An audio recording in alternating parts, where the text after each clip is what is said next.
который раз с радостью приветствуем всех наших зрителей в студии сайта Вайдаха. И всем нам хорошо известно, что в результате двух ожесточенных войн рубежа 20 и 21 веков нашу родину были вынуждены покинуть многие тысячи наших соотечественников.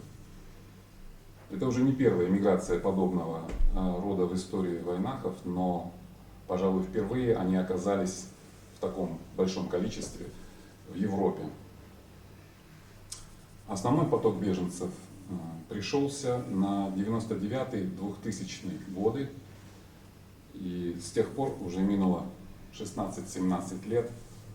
В историческом плане это, конечно же, немного, однако применительно к жизни человеческой это немалый срок. И в сегодняшнем выпуске мы бы хотели поговорить о том, как живут выходцы из нашей республики в новой этнокультурной среде, как повлияли эти новые реалии на их менталитет, поведение в обществе, на их образ жизни в целом, с одной стороны, и с другой, как нас самих воспринимали европейцы раньше, и каково это восприятие сегодня. А перед тем, как начать разговор, мне бы хотелось представить вам сегодняшних наших гостей. Слева от меня Ауд Мерлин, доцент Свободного университета Брюсселя, специалист по России и Северному Кавказу в частности. Ауд много писала о Чечне. Кроме всего прочего, она владеет не только русским, но и чеченским языком. Маша Йовая. Да, Маша Кейн, владеть это немножко утрированно. Мало кто, Жим-жим, ногтем от амыш. Мало кто может похвастаться, значит, вот, подобным. И дальше, значит, у нас присутствует Марита Халидова. Марита кандидат медицинских наук, имеет несколько специальностей, как то педиатр, дерматолог, психотерапевт. Она владеет в совершенстве английским, немецким, нидерландским, я уже замучился, языками. И поэтому не случайно, что она является присяжным переводчиком в различных окружных судах Фландрии. Кроме того, она с прошлого года работает при клинико-диагностической лаборатории медицинского центра для семейных врачей города Левина, где и проживает в настоящий момент. Анна-Мари Гелен любезно согласилась принять участие сегодня в нашей передаче. Она является, как здесь говорят, генеральным секретарем Пакс Кристи Фландерн. И с 2002 по 2012 год она была экспертом по России и Северному Кавказу, активно разрабатывала и занималась различными проектами по миротворчеству, разрешению конфликтов, да, по примирению сторон и правам человека. Кроме того, Ан занималась развитием, поддержкой сообщества чеченцев в Бельгии, а также защитой их прав, чем она успешно занимается и по сей день. И заключает, значит, галерею наших гостей Замбулат Идиев. Замбулат – писатель, журналист, выпускник Московского литературного института. Работал он в Грозном, в редакции газеты «Васт» и также на телевидении. На сегодняшний день Замбулат может в своем активе отметить издание сборника повестей, которые были в свою очередь переведены на немецкий, французский, английский и даже на грузинский, да, языки. Участие в нашем круглом столе Анны-Марии Гелен и Ауд Мерлин не случайно. Дело в том, что они, во-первых, хорошо говорят по-русски, а Ауд как я уже сказал, значит, активно изучают чеченский. И во-вторых, это, пожалуй, самое главное, они, мягко сказать, немало знают о чеченцах, о чеченском обществе и о нашей здешней жизни, о наших проблемах. Обе эти женщины принимали и принимают активное участие в судьбе, значит, становления чеченского общества не только в Бельгии, но и за рубежом королевства. И, кстати, немногие знают, что муж Оды, Мерлин, Оливье Дюпюи, в 2004 году, будучи на тот момент депутатом Европарламента, один держал голодовку в течение, значит, 36 дней, в результате чего выселение чеченцев 1944 года было признано актом геноцида. Для начала давайте, может быть, попробуем сказать, в каких европейских странах проживают наши соотечественники и какая есть информация о том, сколько их по странам. Я сразу скажу, что есть, бытует мнение, что в целом по Европе чеченцев насчитывается чуть ли не, значит, сотни тысяч. Да, я думаю, что во всех странах живут чеченцы Европы. Дело в том, что официальные статистики не существует, потому что чеченцы всегда ходят в статистике выходцев из России. Являются частью, да? Да, так что сложновато сказать, сколько именно везде живут чеченцы. Но как, например, в Бельгии есть цифры, что примерно 20 тысяч чеченцев живут в Бельгии, потому что они говорят, служба для иностранцев, что выходцы из России, среди них 90% можно считать как чеченцы. И из-за этой можно сказать, что 20 тысяч человек. Около Наверное, 20 тысяч. да. Да. Как я понимаю, это четвертая страна Евросоюза, где живут чеченцы, Германия, да? Германия, Польша, Австрия и Бельгия. На юге живет меньше. На юге, в смысле, на юге Бельгии? Нет, Италия. В южных странах Да, Европы. Греция, Италия, Испания, Португалия. Наверное, это связано с социальным уровнем социального пособия. Да. Мы об этом еще поговорим. И вот на севере я знаю, что и в Голландии тоже живет немало чеченцев, во Франции, в Дании, даже в Швеции, Норвегии. Активно да. даже, активные общества чеченцев. Вот. Как по-твоему, почему именно вот в этих странах чеченцы оказались? Какие факторы, на твой взгляд, повлияли на то, что они поехали именно в эти страны? И, может быть, это связано было с тем, что процедура где-то легче или социальное пособие, как Анна-Мария отметила? Во-первых, вот Чоха Баркала за приглашение принять участие на этом круглом столе. И во-вторых, я очень рада вот вас всех видеть на эти тематики поговорить. Во-вторых, я бы хотела кое-что вот напомнить, что после Первой войны в Чечне, вот 1994 до 1996 года, чеченцы не приехали вот просить убежище большим масштабом в Евросоюз. Вот это я хочу обязательно подчеркнуть, потому что что это значит? Это значит то, что вот люди тогда, когда вот были бомбежки на Чечню, когда вот эта ужасная Первая война вот состоялась, у людей была надежда, что они вернутся на свою родину. И они вот, кто в Ингушетию, кто вот в горы Чечни, кто в Дагестане, кто может по России переждать конец войны. Но потом, вот в итоге, вот я помню, что я была в Чечне в 95 году, я работала переводчицей с «Врачами без границ», мы жили в Грозном, вот это было весной И уже мы видели, как люди возвращаются, и кто из Ингушетии, кто из Дагестана, кто из сел, из горных, и уже вот как-то вот набрали сил, и уже вот стали вот кое-что отстроить, кое-что построить, кое-что подчинить, и надежда на жизнь на родине была, и люди были очень настроены. И вот к чему я это все говорю?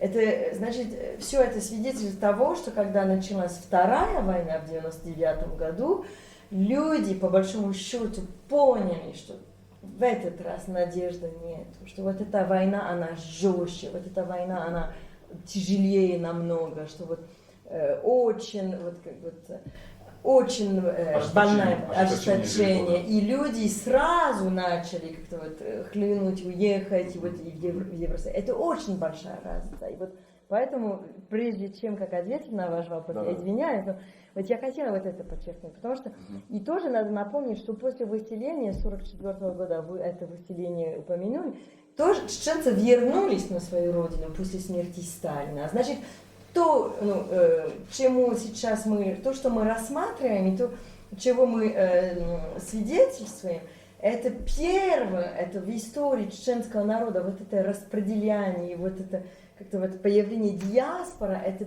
впервые в истории чеченцев. Вот это меня очень сильно смущает. Тогда, когда я вижу, что после выселения люди вернулись на родину в 1957-м, и после Первой войны они неподалеку уехали и вернулись. Сейчас, чтобы ответить на ваш вопрос, почему неравномерно, и, конечно, это комплекс факторов, это разные причины. Вот то, что вы сказали, вот социальные услуги, ну, конечно, это играет роль, но это не единственная причина. Я помню, я жила во Франции, когда Первая война началась, и вот я видела, как вот первые чеченцы приехали во Францию. И, значит, когда я сказала, что после Первой войны никто не уехал, может, единицы. И, кстати, на юге Франции была одна чеченская семья, которая, по-моему, в 1997-м приехала во Францию после Первой войны, в межвоенном периоде. И вот, то, что одна чеченская семья была там, это вот в юго-западной части Франции, несколько других чеченских семей приехали, и вот стал вот это как вот феномен, как вот люди знают, что и там есть чеченцы, и они, конечно... Адресно стали приезжать. Типа так. И потом, конечно, по всем вот городам, там, где есть уже чеченские семьи, вот первые, которые приехали в 99-м или 2000, потом как-то тянет, потому что знают, что там есть чеченцы, хоть какое-то чувство вот быть не на родине, но между своими. Среди своих. Да, среди своих. Вот.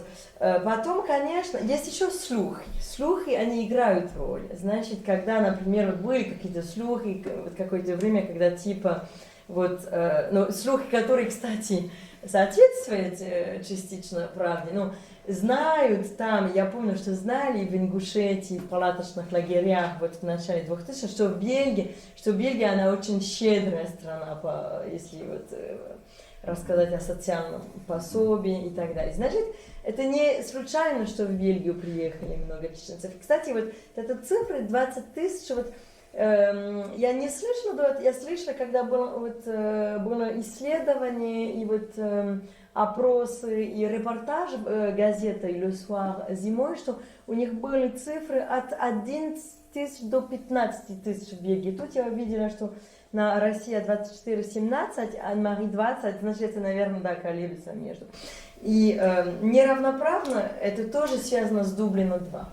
Нельзя забыть, что те, кто через Польшу, но очень много, если вот на наземном транспорте, они въезжают в Евросоюз, и первый въезд уже опечатки.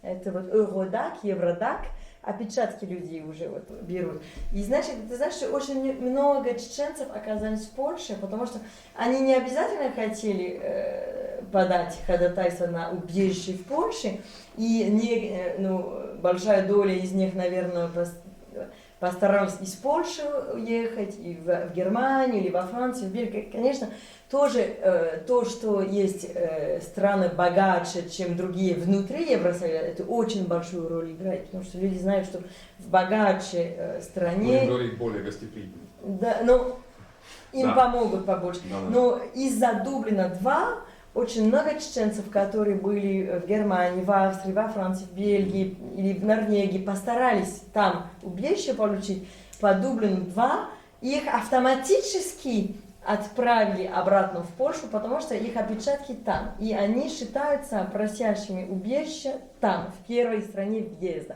Поэтому неравномерно. И еще я бы хотела, потом я вот перестану, дам слово другим, но я тоже бы хотела кое-что упомянуть, что есть, а тут у нас нет никакой цифры, но по Евросоюзу кочуют люди, кочуют чеченцы, потому что они из одной страны в другую. И вот я знаю таких чеченцев, которые вот без документов, и вот кочуют из одной страны в другую, и вот спрячутся и так далее, потому что вот хочешь не хочешь, вот, значит, вот Дублин, из-за Дублина-2 их депортировали, как они говорят, ну, отправили обратно в ту первую страну, и как мы знаем тоже, и это надо сказать, в Польше было какое-то время, я не знаю, как сейчас, но было какое-то время, когда чеченцы себя чувствовали в Польше не так в безопасности, чем, например, во Франции, в Бельгии, в Австрии. Хотя и мы все знаем, что в Австрии было одно убийство одного чеченца. Значит, пространство Евросоюза как таковое тоже не занавесом, как сказать, вот, защищается от любой опасности, но в Польше было какое-то время, когда чеченцы себя чувствовали не безопасно. Не очень комфортно. Следующий вопрос к тебе, да? Что можно сказать насчет процента получения статуса беженца или гражданства теми, кто их запрашивал на убежище? Ну, в начале... По Бельгии еще. Да, по Бельгии. В начале процент был высок, около 70-75% беженцев. Это вот 99-2000, да? Да. Начало. Да. Угу. Даже до 2006 года, 2007 года, я думаю, что очень много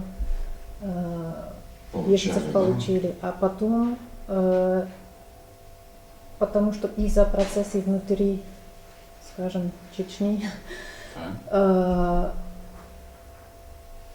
так как Россия начала там якобы демократические процессы и были выборы, конечно, даже ОБСЕ даже считал, что выборы... С точки зрения здешних властей было... Да, что выборы не были честные, не были откровенные, не были демократические, все равно наши все страны Евросоюза принимали, что вот там новый режим, что все-таки надо уважать. Так что мне всегда удивительно, что вот они посылают своих наблюдателей от ОБСЕ, от Евросоюза.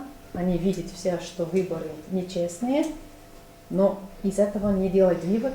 Так что в какой-то момент наше правительство или и наше министерство и комиссариат по беженцам, они считают, что в Чечне уже состояние мира. В какой-то момент они так решили, хотя есть некоторые столкновения, есть еще попытки похищения и убийства и так далее. Вот это они осознают, но не осознают, что там на самом деле нет демократии, что там на самом деле нет оканчивания войны. Комиссариат, они были более критические к запросам по убежищу и считали, что если человек не может достаточно доказать, что он или она преследована кем-то из официальных лиц Чечни, то тогда Бельгия не может дать убежище. И, конечно, это все сложнее и сложнее из-за того, что режим очень, скажем так, не помогает людям получить доказательства о том, что там происходит. И поэтому все меньше и меньше беженцев могут доказать, что они действительно находятся в риске на жизнь и меньше получают убежище. И вот они начинают ездить по Европе или остаются в нелегальности. Но я считаю, что есть такой пропасть между политическим взглядом на вещи и то, что решает комиссариат по беженцам. На практике, да? Теперь мне бы хотелось обратиться со следующим вопросом к моим, будем говорить, соплеменникам. Вот, еще будучи дома или по ту сторону от железного занавеса, мы владели какой-то информацией о Европе. Может быть, некоторые там приезжали видеть туристов в качестве туристов.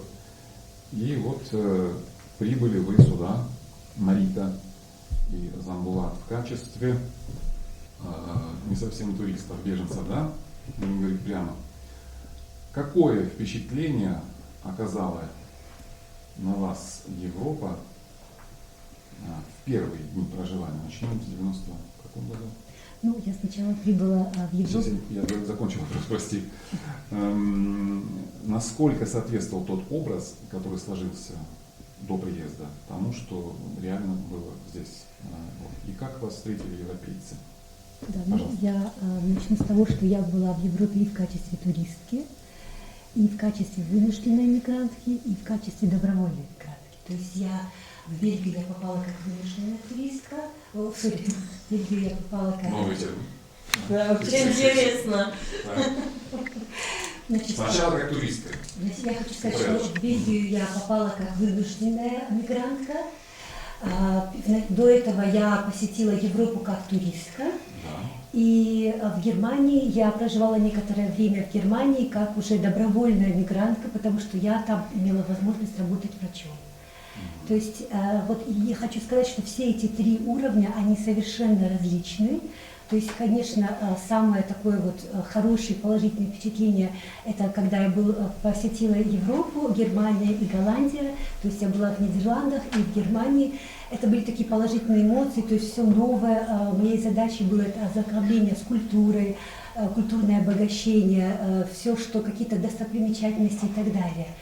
Когда я попала в Бельгию в качестве беженки, то есть я уже просила политического убежища, и со мной была моя семья, конечно, мой эмоциональный настрой был совершенно другим. То есть вот этот момент, вот это вот переход из состояния благополучия, война, и потом я прошу убежища, это был очень тяжелый момент. И когда в комиссариате были сказаны эти слова, вы просите политического убежища, вы знаете, это очень эмоциональная волна, она меня накрыла. Я была просто не в состоянии ничего говорить. Вот был такой момент, ком в горле, как говорится, когда ты знаешь, что твоя жизнь уже разделена на два огромных периода. И что я хочу сказать, когда вот я прибыла в Бельгию, если вы спрашиваете, что меня удивило, да, например, вот что мне... Я всегда считала, что в Бельгии всего лишь один официальный язык, французский. Почему у меня сложилось такое мнение?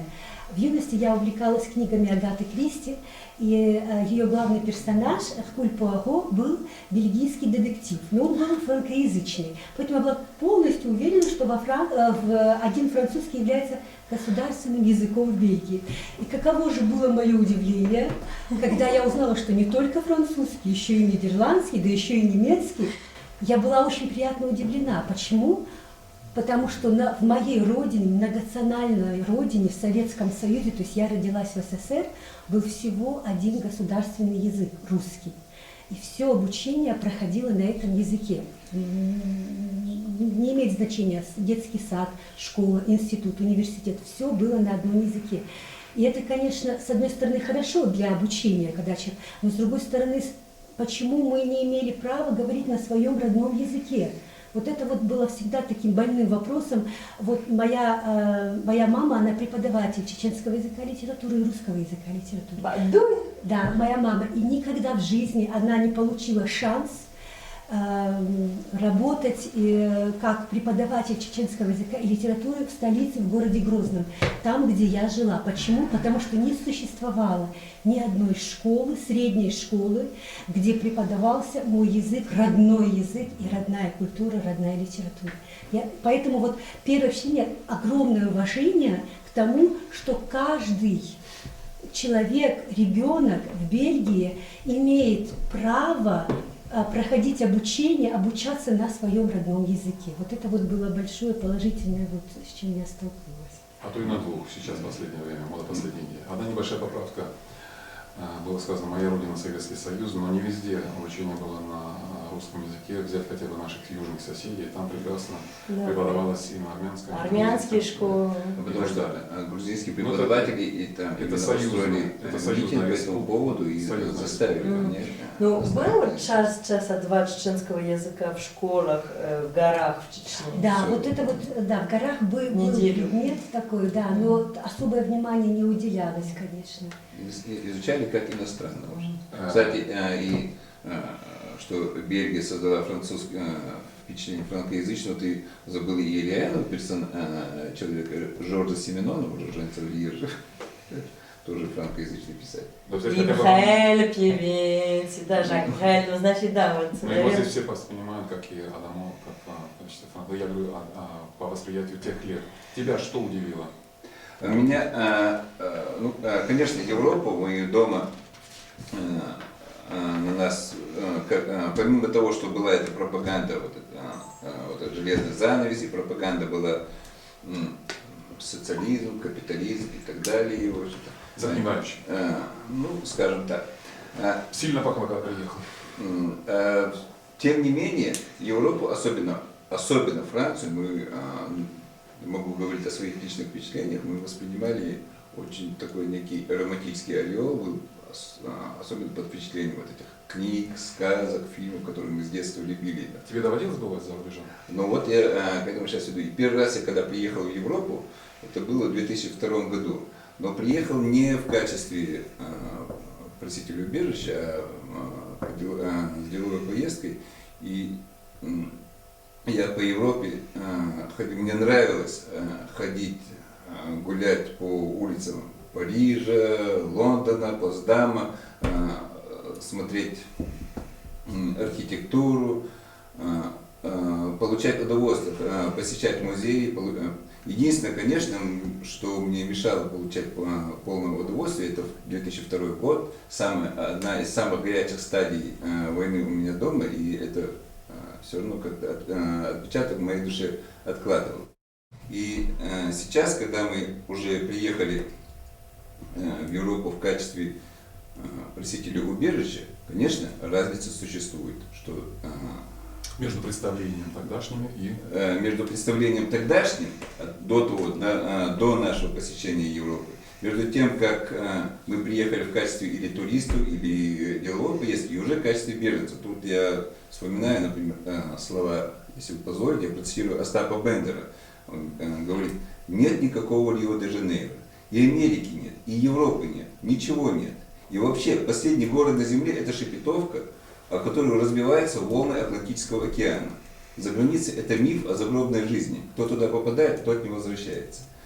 В этих словах чувствуется некое такое разочарование. Человека, не попавшего в Рио-де-Жанейро в белых штанах. Может быть и так. То есть он столкнулся, может быть, или увидел, или еще что-то почувствовал, какую-то реальность, что не все так гладко, не все так хорошо. Может быть, многие, кто сюда приехал, они, наверное, и общаясь с другими чеченцами, я почувствовал, что есть кто и разочаровался. Но тут дело, мне кажется, в личном настрое. Я, честно говоря, не почувствовал разочарования. Конечно, как уже когда приехал в качестве убежища, особенно когда уже вышел из лагеря по расселению беженцев, все эти проблемы и бытовые, чтобы устроить свою жизнь, снять квартиру, оплата вот этих социальных услуг, все эти бытовые проблемы на меня навалились. Приходилось их решать. Но душевный настрой, он тоже имеет какое-то значение. И мне все равно такого разочарования, я, может, повторюсь, я не испытал в Европе. Мне до сих пор очень нравится ходить по городам, особенно по маленьким, по небольшим городам, где-нибудь бываю, где-то в каком-нибудь городе, в деревушке, хочется в центре города, особенно если хорошая погода, на улице, в летнем кафе сидеть, пить кофе, смотреть на эти мостовые и представлять, что все, что я в детстве читал, видел из сказок Гримм, из Александра Дюма, из Виктора Гюго, все это, возможно, может быть, проходило вот здесь, вот на этой улице, на этой площади. И вот какой-то такой романтический настрой есть. Вот такое у меня впечатление. Не забудем отметить, что герой Бендер так и не попал за границу. И выводы его были сделаны под кулаками и тумаками польских пограничников, отнявших у него Польских или румынских? бронзулетки. Ну, это уже на территории за границей. Да. А теперь снова, значит, уже следующий вопрос, да? Чем в основном, и вот на твой взгляд, да, теперь уже с высоты прожитых здесь лет, отличается жизнь там и здесь?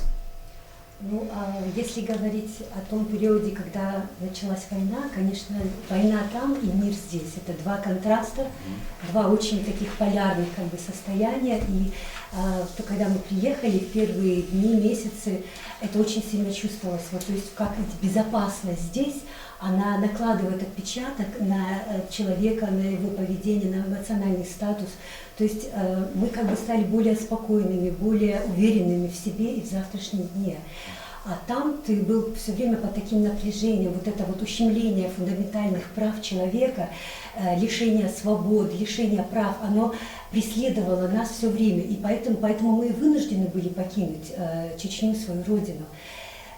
Когда ты уже вот по прошествии какого-то времени люди начинают как бы понемногу адаптироваться, мы уже понемногу привыкаем, и вот уже разница, она больше чувствуется, наше поведение, может быть, оно более эмоционально, более спонтанно.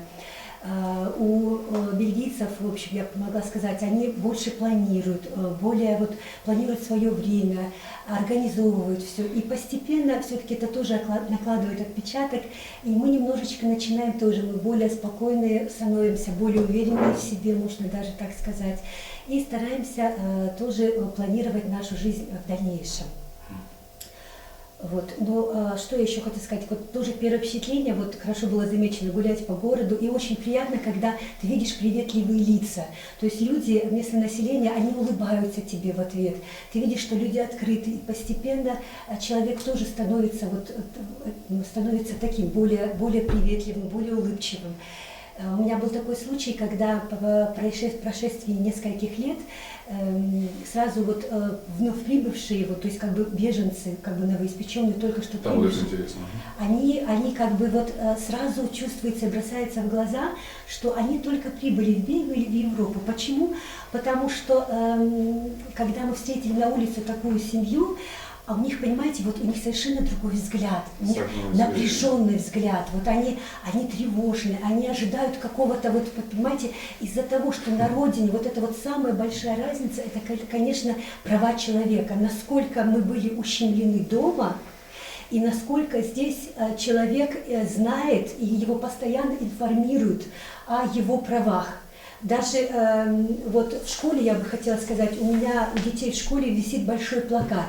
Я просто записала, вот там на этом плакате написано: каждый ребенок имеет право на собственное мнение и право высказать свое мнение. Право на собственное вероисповедание и культуру, право на здоровую пищу, на воду, одежду и крышу над головой, право на безопасность и защиту, право на образование и информацию, право на игры и свободное время, на собственное имя и национальность, равные права и защиту, на собственную жизнь и жизнь в семье, защиту от антизаконных действий. И что мне очень понравилось, там этот список можно продолжить, но замыкало его то, что очень-очень важно и больно для нас, это животрепещущая тема для всех чеченцев, это было защиту от войны. Ну, это Декларация прав человека, это То детский есть, вариант. то есть что, если в Европе, в европейских современных странах, я бы сказала, делается акцент на то, что каждый человек с детства, он имеет права, он может пользоваться ими, ему говорят об этом, то, к сожалению, у нас подчастую происходило совершенно другое. То есть наши права не только ущемлялись, подавлялись, но нам очень часто давали понять, что да, может быть на бумаге так, но в действительности, в реальности мы не имели этих прав. Наоборот, нам каждый день указывали на то, что я начальник, ты подчиненный, я господин, ты холоп, я сеньор, ты вассал. И эта ситуация, она очень сильно бросается в глаза, и она откладывает отпечаток. Вот так же вот эта семья, которая я говорила, вот в их глазах чувствовалась вот эта подавленность, ну, как зверь, который загнанный в угол зверь. И вот я подумала, вот этот лед в их глазах, и я думаю, что в сердце тоже, я подумала, вот я надеюсь, что он растает, что вот эти льдинки, вот этот вот колючий взгляд, он исчезнет, и они точно так же, как мы, смогут адаптироваться и привыкнуть к благополучной жизни в Европе. Замечательно. Вот. Здесь Основное отличие жизни там и здесь. Здесь прежде всего, как она сказала, чувство спокойствия, отсутствие вот этого этой нервозности. Например, Марита привела пример людей, чем отличается, которые прибыли недавно, а тем не менее, насколько многие замечают, кто ездит в Грозный, приезжает в Чечню, что там их тоже узнают чеченцы, вроде бы чеченцы тоже узнают, сразу определяют, вы, наверное, из Европы приехали. А как определяют? Определяют по взгляду, по тому, как они держатся, более свободно, более спокойно, более умиротворенно, менее склонны, менее нервозно. И здесь это я почувствовал, что можно чувствовать себя спокойно, можно ходить где угодно. Мы не обходим стороной полицейских, хотя, например, в Ставрополе, в Ростове мы старались держаться подальше от человека в форме. Помню, когда в Ростове как-то мы имели неосторожность, был 98 год, имели неосторожность заговорить на чеченском языке, и это услышал милиционер, он тут же нас остановил, потребовал документы, завел в отделение, там чуть ли, обувь заставляли снимать, обыскивали очень сильно, и даже вот некоторые высказывали некоторые такие провокационные вещи. Но это, я даже не говорю, в этом не обвиняю, в этом только Россию. Это даже, казалось бы, наши соседи, братья кавказцы, даже и в Грузии такие вещи происходили. Не знаю, может быть, сейчас этого нету, но пока я там был, неоднократно останавливали, неоднократно и проверяли, заставляли все из кармана. Даже в Тбилиси. Было такое. Но, конечно, я не могу себе представить, чтобы такое происходило здесь, в Европе. Конечно, подчеркиваю, если сами чеченцы не дадут для этого повода, то есть, если, конечно, есть повод, но это уже независимо ни от цвета кожи, ни от разреза глаз, ни от вероисповедания, ни от этнической принадлежности. Если нарушил, все, уже не обижайтесь. Могут и остановить, могут и забрать. Наши уважаемые гости, вопрос теперь к вам. Что касается чеченцев, что известно было вам до приезда этих самых чеченцев в Европу, теперь в данном случае Анна, да, ты многое время в Москве проработал, насколько я знаю, да? Вот. Я надеюсь, тебя не заразила бацилла этого мифа о чеченской мафии и так далее. Так вот, что было известно о чеченцах до их появления в таком массовом количестве в Европе. Вот. И, значит, как это соотносится с тем практическим опытом общения уже здесь, в самой, как они прижились, интегрировались в этой самой Европе? Ну, когда я училась славянской филологии, и ездила каждым летом в Россию учиться. Я ничего не знала про чеченцев, Там больше про Чечню Так будут что- рассказывать. Да, поэтому. не знала, где эта республика, что она вообще существовала. И когда война началась, тоже я еще училась в университете.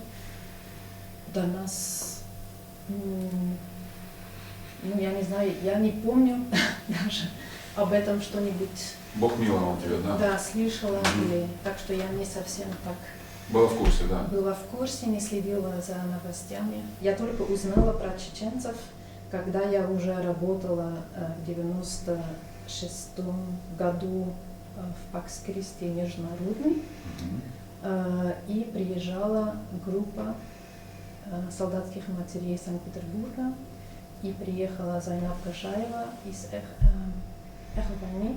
Прости, кто это был? Зайнаб Зайнаб. Кашаева. Она представляла какую организацию? «Эхо войны». войны». Эхо войны. Мгм. Ну, первые чеченцы в Бельгии только я видела в 92-м году, я думаю. Уже тогда сдавались? Тогда, ну, значит, В 92-м? Да, До уже- Первой войны? Нет, да, 2000... 2002. Да, извините. Так что уже несколько лет прошла Вторая война, Мгм. но у меня не было контактов ни с кем, потому что я не работала в кругах беженцев или правозащитников. Вот И- твой опыт практического общения с чеченцами практически начался с 2002 года. Так, в Ну, общем. раньше была Зайнаб Кашаева и Да. через солдатские матери. Я там, в Санкт-Петербурге, я каждый год ездила туда, или даже 2-3 раза в год, Мгм. продолжала с ними иметь контакты, проекты и так далее. И сама создала свою функцию в Пакс-Кристи в Лондон. Так, вот. И ну, когда первые знакомства, я даже не помню, я думаю, что даже один лагерь в Лёвене мне откуда-то брали мои данные и сказали, что в Мехелине живет семья, и они хотят найти помощь, чтобы найти доступ к бельгийским политикам, чтобы сказать, что вот это война, что надо что-то делать. И вот я с ними начала разговаривать, привести там, к политикам. Общаться, И да. таким образом, ну, был какой-то культурный вечер, и вот так потихонечку. Круг через- знакомых разрастался, Да, да? и потом через Всемирный чеченский конгресс, который в России и везде в мире, они приезжали здесь иметь конгресс. Мгм. Я помогала в этой организацию. И вот... Так и пошло общение. Да. И вот твои первые контакты, они у тебя создали какое-то первичное впечатление о том, что из себя представляют чеченцы, Ну. да? Сегодня, теперь уже спустя, теперь будем говорить, сколько, 14 лет после твоего первого контакта, твои впечатления о том, как хорошо, насколько хорошо интегрируются чеченцы в бельгийское общество? Но, во-первых, хочу сказать, что впечатление очень хорошее. Так что я считаю, что, ну, я, конечно, не всех чеченцев знаю, вот, слава Богу, Мгм.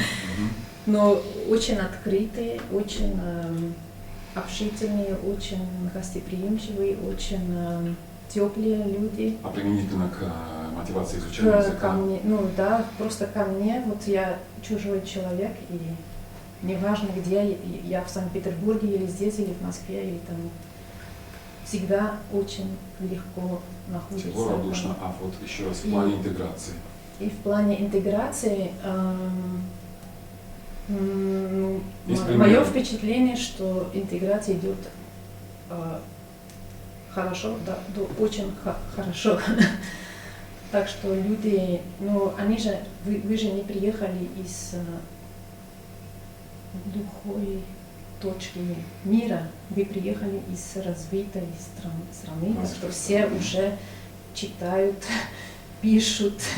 Мгм. Есть же те беженцы из других стран, которые не пишут, не читают, не имеют культуру ходить в школу, например, не имеют культуру быть в рабочих обстановках. Так что все это у вас тоже было. База была хорошая, да? Так что поэтому я думаю, что в этом плане не было таких сложных периодах интеграции.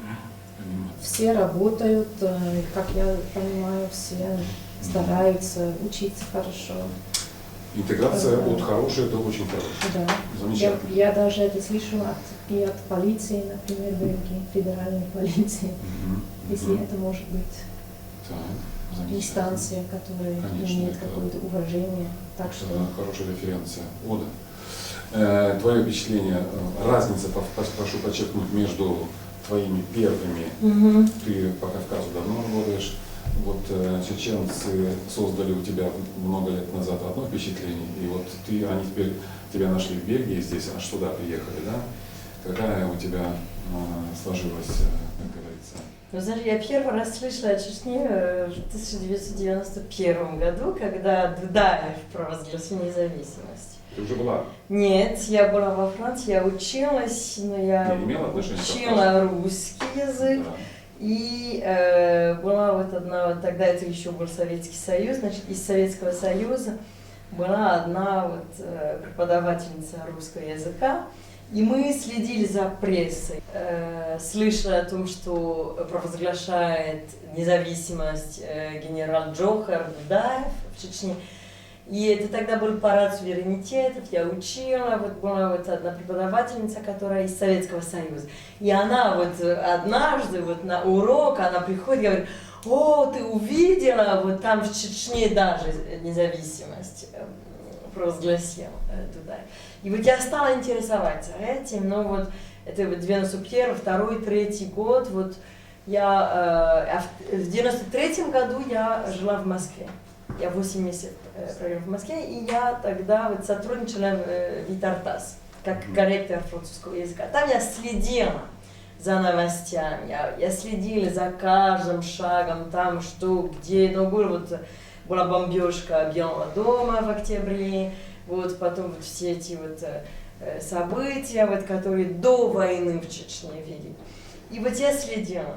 И когда война в Чечне началась, я тогда жила в Иерусалиме. И я вот ухом, вот клеена к радиоприемникам, но тогда не было интернета, ничего, и я постоянно слышу радио и читаю газеты, что там творится, что там творится. Это я в ужасе от того, что я читаю, но я тогда не общалась ни с одним чеченцем. И оказывается, что в 95 году, вот я тогда жила в Иерусалиме, и у меня были друзья, которые работали с врачами без границ в палестинских территориях. И через них, ну, они фактически меня отправили в Чечню. Потому что тогда нуждались в переводчиках. Я только что из Москвы, но из Москвы в Иерусалим, и я поехала в Чечню. Значит, мой первый контакт, мои вот первые вот контакты с чеченцами, это было, когда я приехала в Грозно в 95 году. Тогдашнее впечатление, оно эволюировало, как говорят, в позитивную сторону, или не так, чтобы, когда ты констатируешь то, как чеченцы интегрируются в Бельгии сегодня? И во Франции ты знаешь, да, ты владеешь этой информацией? Ты знаешь, я думаю, что тут есть разные составляющие. Потому что есть, конечно, вот чеченское общество как таковое со своими традициями и так далее, но есть тоже чеченское общество как советское общество. И поэтому ты не можешь различать этих двух составляющих. И тут, знаешь, по поводу интеграции, например, вот иногда я вот было много, когда вот меня вот приглашали выступать о Чечне, о чеченском обществе, о чеченских традициях у тех, кто соцработники и кто помогает чеченцам. Даже помнишь, в Вервье было такое, вот, когда вот, я читаю лекцию о том, что такое чеченское общество. И иногда были вопросы со стороны соцработников, например, почему, допустим, вот, ну, мне такое впечатление, мол, вот, говорит соцработник, что вот они приезжают сюда и, ну, такое ощущение, что, наверное, государство все будет давать. И это типично для советского вот, мышления. Это не особо для чеченцев, это, наверное, даже не чеченское. Абсолютно, потому что вот я помню, что вот когда я была в Чечне в 95 году, после того, как я жила в Москве, я удивилась тем, что в Чечне очень много больших домов, ну, очень, ну, и такая вот роскошь, и вот ощущение, что люди вот строят, работают, усовершенствуют свой дом, и хотят, чтобы все было очень ухожено и так далее. Тогда, когда на самом деле советское вот, как-то вот образ поведения или советские обычаи, они Это вы... воле-невольно более неухожены. Ну, Отличалось, да, и потому что это опять, и тут, конечно, мы уже затрагиваем вопросы идеологии, коммунизма, индивидуализма и так далее. Но когда человек свое бережет, он, наверное, более аккуратно и так далее. Когда никому не понятно, кому принадлежит что, лестница в общем доме, или вот какие-то вот общие вот блага, и непонятно, кто должен ухаживать, подметать и так далее, уже вот немножко не ухожен. И знаете, в Чечне я сталкивалась именно с этой ухоженностью и аккуратностью. Значит, но все-таки вот эта советизация и привычка о том, что ну, ты Всё учишься, и потом получишь рабочее место, и получишь квартиру, и получишь машину, и все вот так вот. И значит, у некоторых, когда они приехали сюда, были вот этот как рефлекс или ожидание от того, что бельгийский или французский или вот, немецкое государство даст. Значит, вот тут некоторые, вот, например, вот, разницы. Вот. Какие там эволюции я вижу, это очень халбу трудно сказать, потому что я думаю, что чеченцы, они очень разные, ну, очень большая, пестрая вот разнообразность среди чеченцев. Есть, которые очень индивидуальные и очень самостоятельные, очень активные, могут любую себе работу придумать и так далее. И есть, которые очень как-то по-советски, да, ждут, никак не могут учить язык. Значит, я бы сказала, что вот интеграция, она очень по-разному. Конечно, есть общие критерии, которые рассматриваются и в любой диаспоре. Вот, это, конечно, изучение языка довольно легче проходит у детей, чем у стариков. Это всеобще доказано, это обычно. Но тут еще другие, например, вот, особенности, которые, например, вот в Брюсселе мы помогаем нескольким семьям с другими друзьями. И у этих друзей не было, например, 50 лет назад, нет ни малейшего знания по поводу чеченцев.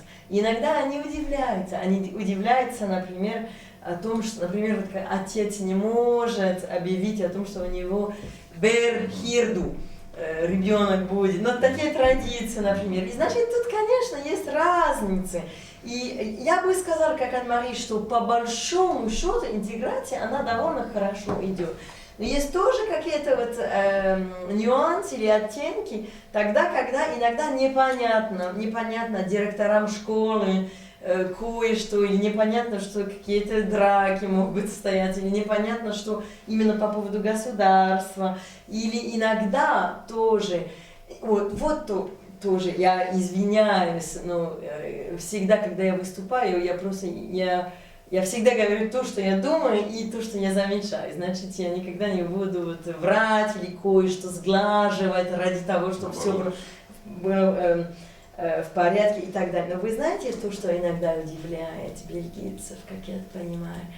Это то, что внутри чеченской диаспоры не все доверяют друг другу. Ну, это, конечно, отражает то, что там происходит. Это продукт, это результат какой-то политики. Но есть какой-то предрассудок в мнении вот, и бельгийского, и французского общественного мнения с самого начала, что если люди уехали от такой трагедии, от такой ужасной ситуации, они обязательно будут солидарны друг другу.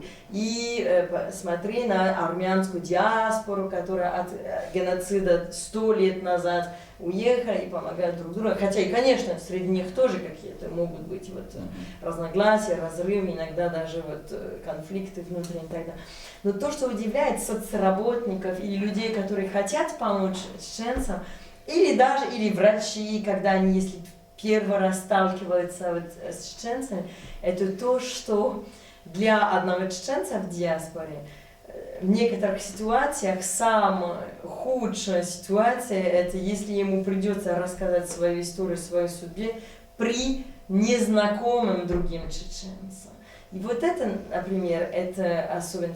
Я помню, у меня был разговор с одним психологом, и там есть зал ожидания, там, где он вот, значит, принимает людей на консультацию, и он заметил, что когда вот есть, например, вот два чеченского пациента, это самая, ну, это вот ситуация, обстановка, которая заводит их в стресс, потому что они не хотят при том говорить. Это, конечно, связано с тем, что последние годы творится там. Это, я не думаю, что это типично для чеченского народа, я думаю, что это на самом деле связано с тем, что политически происходит. И вот тут, да. Ну тут, конечно, по большому счету, я бы сказала, что интеграция, и она, и опять, ну, есть вот люди, которые, ну, например, в области вольной борьбы, в области вот определенных вот деятельности, они свои таланты очень ярко показывают, они поднимают имидж чеченцев до очень высокого уровня, но до того, как чеченцы сюда хлынули, я думаю, что у многих людей абсолютно не было понятия, кто они такие, откуда, где это Чечня. И вот это было, ну, слово даже вот чечени, если по-французски чечен, это было неизвестно. И потом, ну, очень много с большим удовольствием и с большой любознательностью подошли к Чечне. Вот новая культура, они не русские, они не грузине, они не армяне, кто они такие? И то, что, конечно, есть вот свои традиции, вот и тейповая система, вот адат, обычное право, и, конечно, организация семьи, внутри семьи, и отношения между, например, если вот когда вот невестка не может назвать имя брата мужа при нем и так далее. Вот. Но все эти вот нюансы, они, конечно, для обществ, которые принимают, иногда они непонятны. И тоже есть тоже вот, ну, пришлось, наверное, тоже вот привыкнуть или понять, как относиться к каким-то очень чувствительным вопросам. Значит, ну, в общем, я согласна с Марией, что интеграция, она либо хорошо ходит, иногда блестяще происходит, вот, и есть исключения, которые, ну, из-за травмы или из-за слишком трудных моментов и вот событий в жизни никак не смогли просто отойти и оживиться, и влиться в другое общество. Потому что, конечно, то, что ты сказала, Марита, это меня очень тронуло. Спасибо за такое свидетельство, когда ты сказала про эмоциональность. Это вот. Просто шло от сердца. Да, это видно и слышно. Когда ты сказал, что когда просишь убежище, и вот твоя жизнь, твоя судьба, твое будущее зависит от этих проклятых документов, от этого решения, ты в подвешенном состоянии, и ты все покинула, все позади, еще в таких вот черных цветах, потому что бомбы, зачистки, и все эти ужасные вот прожитые события, и не знаешь, что впереди. И тут я вижу, что очень много людей очень хорошо интегрировались тоже. И мне очень приятно, когда я вижу, например, я преподаю в университете, и вот каждый год, например, у меня 1 или 2 чеченских студентов. Это очень приятно. Я вижу, как они вот хотят учиться. У меня стажер, еще была одна стажер в этом году. Она пришла ко мне, обратилась, потому что у меня лекция о Кавказе. Иногда у меня чеченские гости читают лекцию или из других уголков Кавказа или из России. И вот 7 лет назад был один чеченец, школьник. Они же, по-моему, вот это в последнем году средней школы, но они должны провести неделю как стажер в любом рабочем месте. Кто пошел на завод, кто пошел к врачу, к адвокату, посмотреть, как работают в Бельгии. А вот этот школьник ко мне обратился, он, наверное, раскопал из интернета, что я читаю лекции вот о Чечне, о Кавказе, ему стало интересно. Он, кстати, обратился, мы его с большим удовольствием, мы его приняли. И вот он, значит, посмотрел, как я работаю, что я делаю с утра до вечера, куда я иду, с кем я разговариваю, что я готовлю, как я готовлю лекции и так далее. И 7 лет спустя сестра его родная ко мне обращается, младшая сестра, потому что она от него помнила и слышала, что она может тоже стажер у меня быть. И она в этом году. И это очень приятно, потому что видят, что, но когда они мне рассказывают, что они сюда приехали, им было 2 годика, 2 годика, это у меня иногда слезы поднимаются, потому что я все это помню, я была в Чечне в 95-м и в 2000-м, 3 раза в 2000-м, потом в 2002-м, 2004-м, 2007-м, 2012 году была в Чечне. И я помню вот эти вот репортажи вот по радио, я как Анна-Мари, все это прошло через меня. Вот говоря, я, меня били, меня пытали, и то, и другое для радио. И это, знаете, вся эта война через меня шла. И когда я вижу вот этих 18-летних девушек, которые здесь учатся, и которые рассказывают про то, как они живут, и то, что очень интересно, что с одной стороны, они приехали, им было 1 год, 2 годика, и я прекрасно знаю, в каких обстоятельствах им пришлось уехать, и в каких обстоятельствах, и в каком эмоциональном состоянии их родители были, когда надо уйти бегом от бомбы, от зачисток, от этих ужасных комендатура и так далее, Чернокосова и так далее.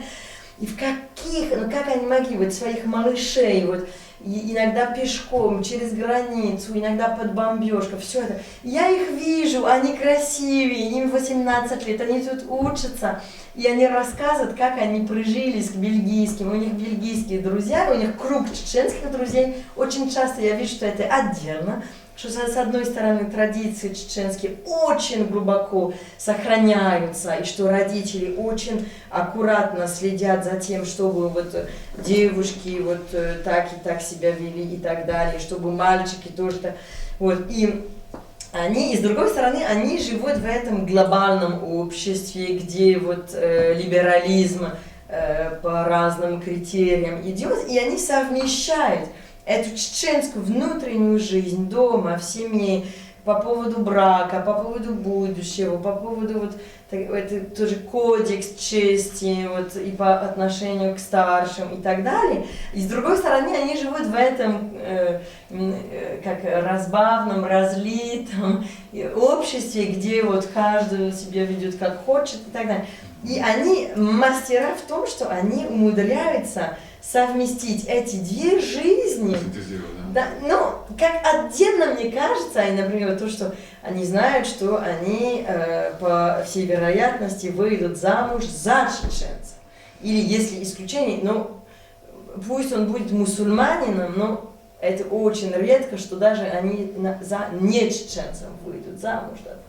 Вот они это все прекрасно знают наизусть, они все, и они от родителей вот как-то вот принимают все эти вот законы традиционные и так далее. И с другой стороны, они вот так вот в школу, с друзьями. И это, да, это своеобразное. Вот. Мне кажется тоже, что играет роль страна приема. Бельгия, она более как-то вот построена на вот и разные языки, разные общины, и она довольно легко принимает то, что люди будут жить в своей общине. Или Англия, например. А Франция, она более как-то вот, она более переваривает все для того, чтобы как-то вот создать вот этого человека республики, французской республики. И значит, например, вот тут, мне кажется, абсолютно нет проблемы вот со стороны бельгийских властей, если вот очень много, ну не знаю, если вот чеченцы будут вот очень глубоко сохранить, соблюдать вот свои обычаи и так далее. И во Франции, мне кажется, это смотрится чуть-чуть по-другому. Конечно, во Франции тоже вот шикарно смотрят на то, что нохчемот сохраняется, что люди говорят на нохчемот, и что вот могут быть садики или школы для нохчемот по воскресеньям и так далее. Но в Бельгии, мне кажется, это еще более свободно в том смысле, что пусть каждая община сохранит свое. И еще один момент, потом я уже замолчу, я понимаю, что я слишком много говорю, но еще один момент, это, конечно, мечеть, ислам, и молитва и так далее. И то, что очень... Есть одна коллега, которая очень сильный специалист по чеченской диаспоре, это Алиса Шипаникова. По-моему, я дала Мише имейл ее, но она больше не занимается наукой сейчас, но она, Замбулат ее знает, да? Алис. Да. Она писала про чеченскую диаспору и в Австрии, и в Германии, и в Польше, и в Бельгии. Судя по фамилии, у нее помню. Она полячка и чешка, да, 50 на 50. И она замечает то, что поколения разнятся. И она изучала женщин, чеченских женщин в диаспоре, как женщины интегрируются. И вот очень часто они становятся теми, которые зарабатывают в быстром темпе с самого начала, которые выкручивают эти ситуации, и через детей, через школу как-то и влияются, знакомятся, общаются с соседями и так далее.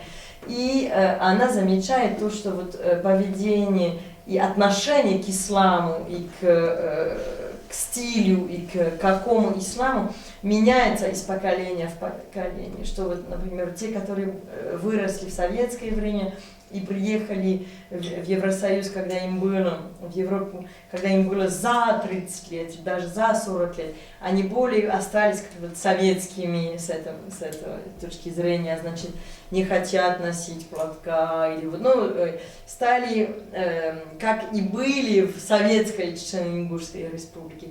И то, что помоложе девушки, и помоложе мальчики, они более как-то принимают тот ислам, который они открывают для себя после распада Советского Союза, значит, вернувшись к источникам, к Корану, и то, что тоже образ жизни, соблюдение правил, ураза, мечеть, молитва, все это более как-то более солидно или более прочно соблюдается у моложе, чем у старших. Если вопрос о платках, то да, у нас действительно, как было замечено, в советском периоде, то есть я уже говорила о том, что в Чечено-Ингушетии не было преподавания на родном языке, и еще, конечно, мы не имели возможности, не было другого предмета, как религия. Да? То есть для того, чтобы человек построил какую-то хорошую карьеру, нужно было, он не имел права высказывать свое мнение, если он верующий человек, то это было запрещено. Для того, чтобы строить удачную карьеру, человек должен был сказать, что он атеист. И второй очень важный момент, помощь, очень большая помощь в росте, в карьерном росте, приносила то, что если чеченец или ингуш, неважно, был женат на русской. То есть те люди, которые были межнациональные браки, их карьера очень стремительно шла вверх по сравнению с национальными, с теми, кто был женат просто на своей соотечественнице. И дело в том, что я, как родившаяся в СССР, потом СНГ, я точно так же, как все остальные, очень мизерная информация была о религии, она была запрещена. То есть, когда моя бабушка молилась, моя мама рассказывала, что она должна была закрыть все шторы, чтобы кто-нибудь не донес, что она молится. То, что она владела арабским языком и читала Коран в оригинале, я спрашивала: мама, почему вы 5 детей, никто не владеете, не читаете по-арабски? Мама говорит: потому что это было запрещено, и нашим родителям даже в голову не приходило обучать нас арабскому языку. Понимаете? И поэтому, например, в Рамадан мы знаем, нас, детей, говорили так: 3 дня держите уразу, и этого вам хватит. И мы действительно в это верили, что это так. И понимаете, все как всегда, все, что запрещено, потом оно вызывает глубокий интерес. Как собака, которую держали все время на привязи, когда ее отпустишь, она убегает, она стремится увидеть все, что она не видела. Первое. И второй момент. Когда началась война, то вот эта вот агрессия, она шла со стороны, вот понимаете, вот других, вот со стороны правительства, вот все. И народ, он как бы, он ищет где-то отдушину в чем-то. И вот я думаю, что именно религия, она помогла людям обрести веру в себя и в будущее, что вот все религии мировые одинаковые, это неважно, все конфессии, неважно, это христианство или иудеизм, или ислам, все религии учат одному – терпению, вере, доброжелательному отношению к себе и другим.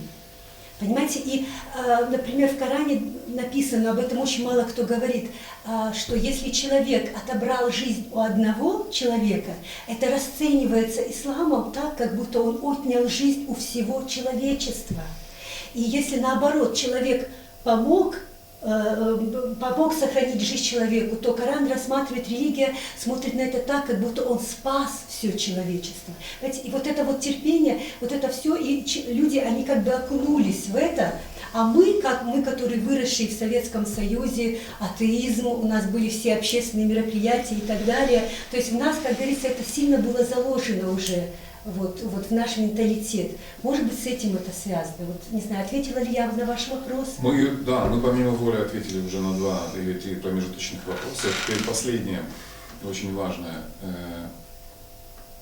Можем ли мы, здесь присутствующие, более-менее внятно сказать или предположить, какова доля вернувшихся на родину и вот за эти годы, да, и сколько вернется ориентировочно в будущем на родину, то бишь в Чечню?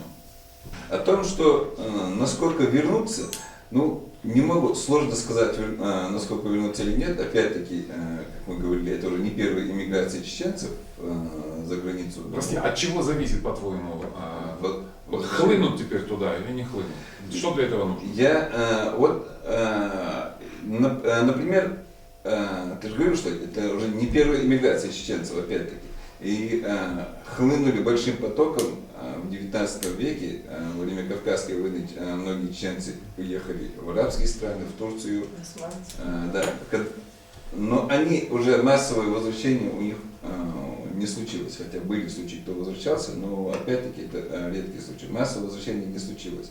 Если здесь какой-то процент, может быть, и вернется, но мне все равно кажется, что из Европы уже многие настолько здесь прижились, настолько пустили корни, что уже многие будут все-таки здесь останутся. Конечно, большинство, мы все надеемся, что ситуация, может быть, улучшится, жизнь там наладится и, может быть, вернемся. Но это мы, как бы, мне кажется, идеализируем свое будущее. В общем-то, хотя, с другой стороны, очень большой показатель того, что мы все еще надеемся вернуться, это хотя бы тот, что мы стараемся своих усопших отправлять домой. Я считаю, это очень сильный показатель. Ну, надо просто смотреть, на мой взгляд, быть более реалистами, и мне кажется, что все равно останется, очень немалая часть останется в Европе. Даже если, на наш взгляд, ситуация кардинально изменится и в России, и в Чечне, и будет все хорошо, все идеально. Анна, есть тенденции, на твой взгляд, в чеченском сообществе, смотрят в сторону исторической родины или нет? Твои конкретные знакомые? Ну, я согласна с тем, что Замбулат сказал, и я думаю, что те, которые хотят вернуться, это, конечно, те, кому выше 40 лет, я думаю, а кто моложе, уже, они же уже по жизни здесь жили, и я думаю, что они действительно все здесь строили и имеют свою жизнь, так что я не думаю, что они немалая часть, легко, да. потому что для них такой миграции будет снова очень для них это будет снова иммиграция. Да, потому что они должны адаптироваться Все правильно. к среде, которой они уже забыли как. Совершенно Но верно. это все равно не так, как было 20 лет тому назад. Да, конечно. Так что Существенная часть жизни прошла здесь. да, так что я и знаю, что Некоторые чеченцы дают своим детям уже более, ну не фламандские имена, но имена, которые легче произнести, например, да, чтобы... Не столь экзотические, да? Да, Мгм, мгм. так что это все Говорит в пользу того, показывает, что да, что здесь... интеграция нашли свою- продолжается. Да. Марита, твое мнение, очень коротко, пожалуйста. Ну, я думаю, я совершенно согласна с своим мнением Мы согласны, да. предыдущим. Я хочу сказать только добавить, что да, чем глубже пущены корни, тем болезненнее будет покидать страну. И, естественно, для молодого поколения. Ты говоришь «будет», значит, ты склонна полагать, что будет все-таки болезнь. Я совершенно не исключаю мнение такой возможности, Ты что же мы психотерапевт, ну что мы так. можем покинуть, Диагноз. Так. что мы можем, потому что никогда в жизни я не думала, что я окажусь в Европе, никогда в жизни я не думала, что мои дети родятся именно будут Это в в Бельгии. прошлом. Ты их отправишь туда? Я не исключаю такой возможности, поэтому я делаю все от меня зависящее, Чтобы? чтобы они не забыли ни свою культуру, ни свой язык и так далее. Потому что у нашего народа было столько перемен, что Загранпаспорт надо держать наготове, да? загранпаспорта сделаны у детей на каждого Очень ребенка хорошо. отдельно. Вот. То, что я замечаю, по большому счету люди не едут обратно. Мгм. По разным причинам надо, конечно, определить картину, как она есть. Значит, вот та ситуация и со стороны работы, рабочих мест, и со стороны политики, и вот со стороны возможностей вообще она не позволяет людям массово вернуться. Конечно, есть те, кто хочет, например, человек в годах, который хочет умереть на родине, и тогда, да, его отправляют, его сопровождают. Есть, конечно, очень много, которые летом едут. Те, кто стали гражданами. Речь идет о навсегда. Речь сейчас о навсегда. Да, это тоже ответ на этот вопрос, когда Мы все ездим, есть, да, вот, да. Те, кто получил паспорт бельгийский, они едут, смотрят и возвращаются сюда, потому что их жизнь здесь, и они не видят свое будущее там по разным причинам. Вот, значит, нет, я думаю, что пока это единицы. Конечно, есть те, кто не получал статус нигде в Европе, Да. и вот в один ужасный день им приходится обратно. И почему я говорю ужасно, потому что они уехали от какой-то большой проблемы, и значит, они не хотят, по идее, вернуться, но выбора нет, некуда ехать, и оказывается, что в какое-то утро то ли их сажают в самолет, то ли они как-то предварительно уже знают, что они должны уехать, и они обратно на родину.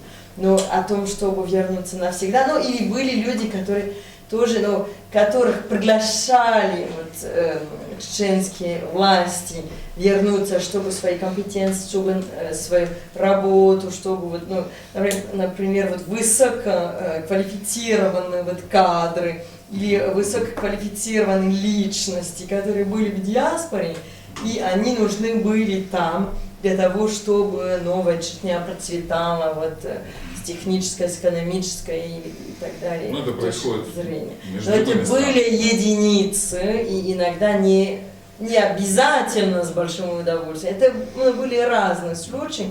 Тут я думаю, что мы не будем упоминать и затрагивать конкретных лиц, но это были очень особенно такие Обособленные. случаи. Значит, то, что я вижу, я вижу одновременно, что, конечно, родители делают все для того, чтобы дети не забыли язык, чтобы язык всегда был, и он есть дома, на кухне, он сохраняется. И даже у знакомых он развивается. Джим, казик, нохчичот, чоха халбу. Я должна сказать, что нохчимот, чоха халбу.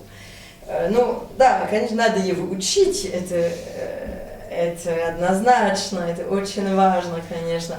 Но пока я не вижу массового возвращения, это, конечно, зависит от ситуации. Если через 20 лет, через 50 лет, через 100 лет, через 2 года все улучшится до такой степени, что люди с доверием смогут вернуться массово, может быть, хаусерду, цаха. Замечательно. Вот яркий пример интеграции даже для Чечни. Таким образом, тенденции, по мнению присутствующих, тенденции массового исхода на данный момент не наблюдается. На земле обетованной. Да, завершая передачу, мне хочется поблагодарить всех участников сегодняшнего круглого стола. И это было очень такое плодотворное, я бы сказал, общение, а также преподнести нашим бельгийским друзьям небольшие сувениры в знак благодарности за их участие в судьбе наших соотечественников, проживающих в Европе. Спасибо. Пожалуйста. Очень рад, очень большое. Баркан, Шоха Баркан, о, вот эти Запомнила, как башни. называется башня? Да, Бау. Бау. Это мы их там в Чечне вот смотрели вместе с коллегой, и в Итумкале, и в Шатойском районе. Я их очень люблю, они разные.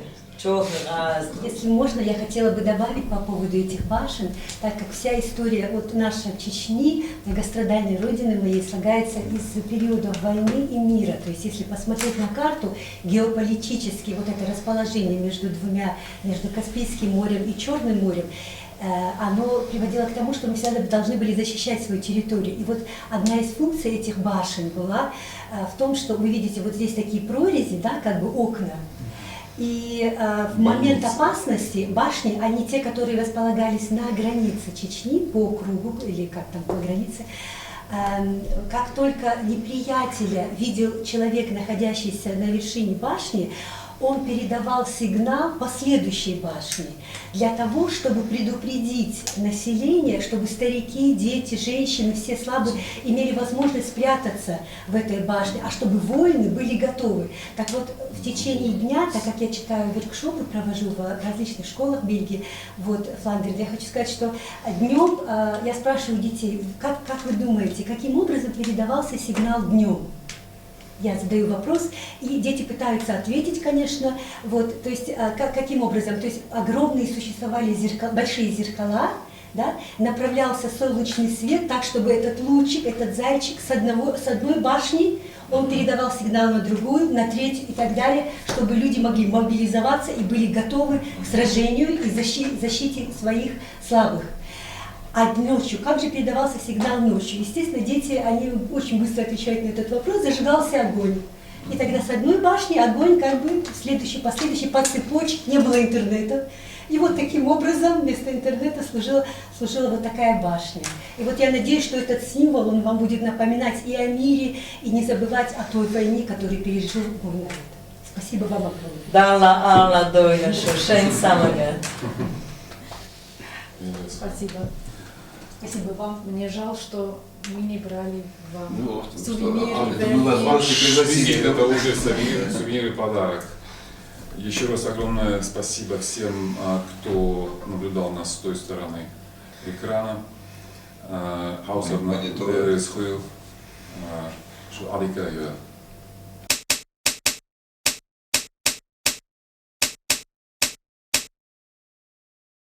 Вот я очень рада, что я могла участвовать на этом разговоре, потому что на самом деле уже давно что-нибудь случилось вокруг чеченским вопросом, скажем так, и в чеченском обществе. Я рада, что этот проект Вайдахар смог объединить опять несколько, скажем, экспертов или специалистов по региону Кавказа, чтобы обменить мнениями, говорить о том, как сегодня строится общество здесь, в Бельгии, как чеченцы живут в Европе, и что мы нашли тоже общий язык. И вот было приятно увидеть старых друзей. Я хотел бы тоже присоединиться к тем благодарности, которые выразил в конце нашей программы Ильяс в адрес наших европейских гостей за их участие, за их интерес, который они проявляют к нашему вопросу. Кроме того, я и в их лице хотел бы поблагодарить Европу, всех европейцев, потому что мы приехали сюда, спасая свои жизни, спасая своих детей. И Европа нам предоставляет возможности, равные возможности как для учебы, для работы, для жизни, для всего. Мы можем чтобы мы не переживали ни о чем, только могли работать, только могли учиться, и наши дети здесь учатся. И получают такое же образование, учатся вместе с французами, с немцами, с голландцами, с бельгийцами. И независимо ни от своей национальной принадлежности, ни от цвета кожи, ни от религиозной принадлежности, все имеют здесь равные права. Вот за это я хочу поблагодарить Европу.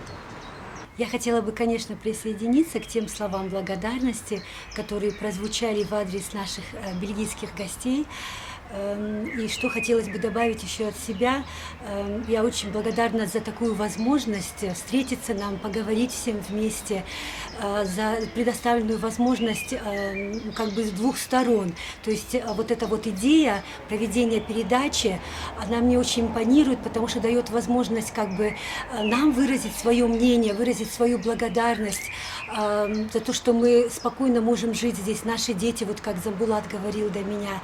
Но очень важно также, с другой стороны, было мнение наших бельгийских друзей о нас, как они воспринимают нас, чеченцев. Это, я бы как бы сказала, такое подведение, промежуточное подведение итогов нашего 15-летнего пребывания в Европе, чего мы достигли, с чем мы столкнулись, какие проблемы, наши ожидания.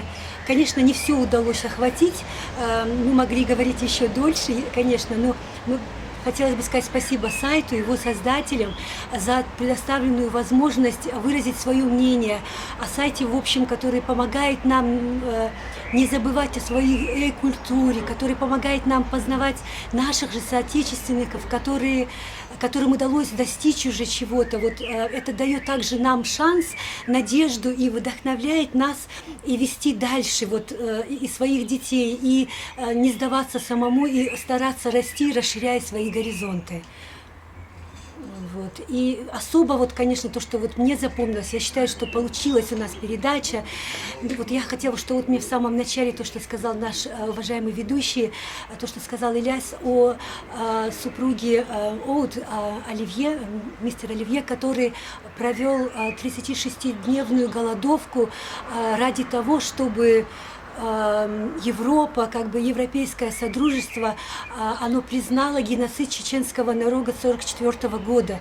Вы знаете, это так глубоко тронуло меня, что это вызывает огромное уважение. Я хотела бы передать слова благодарности и Оливье, и Оуд, и Анна-Мари, и всем бельгийским людям, которые помогают нам, чеченцам, в нашей сложной ситуации. Огромное спасибо всем.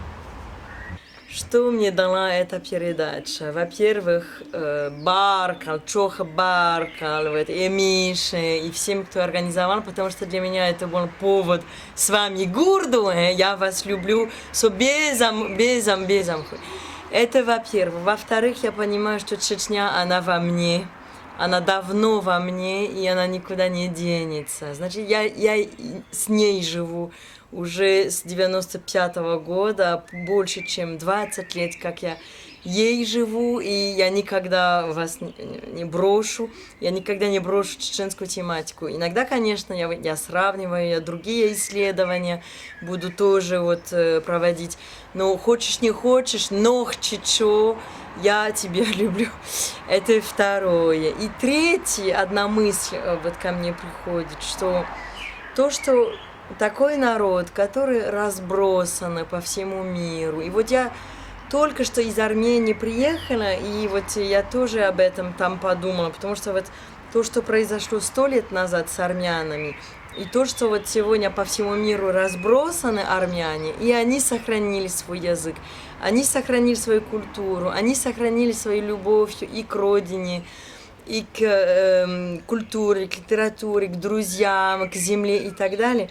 То, что я хочу сказать, несмотря на то, что чеченский народ такие ужасные пострадания вот пережил, чеченский народ выжил.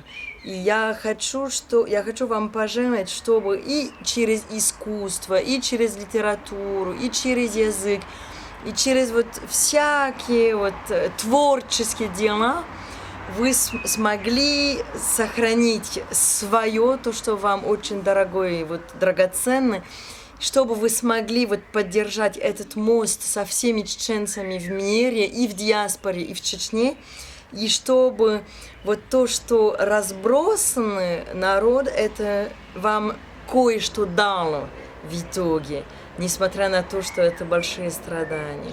И в итоге я уверена, что тешасою хурю и сирла зама без что вот, тем не менее, несмотря на то, что Чечня далеко географически, она в вас всех, и горит вот свеча чеченская в каждом из ваших док. Успехов, дала Алла Дойла Шушейн Самага.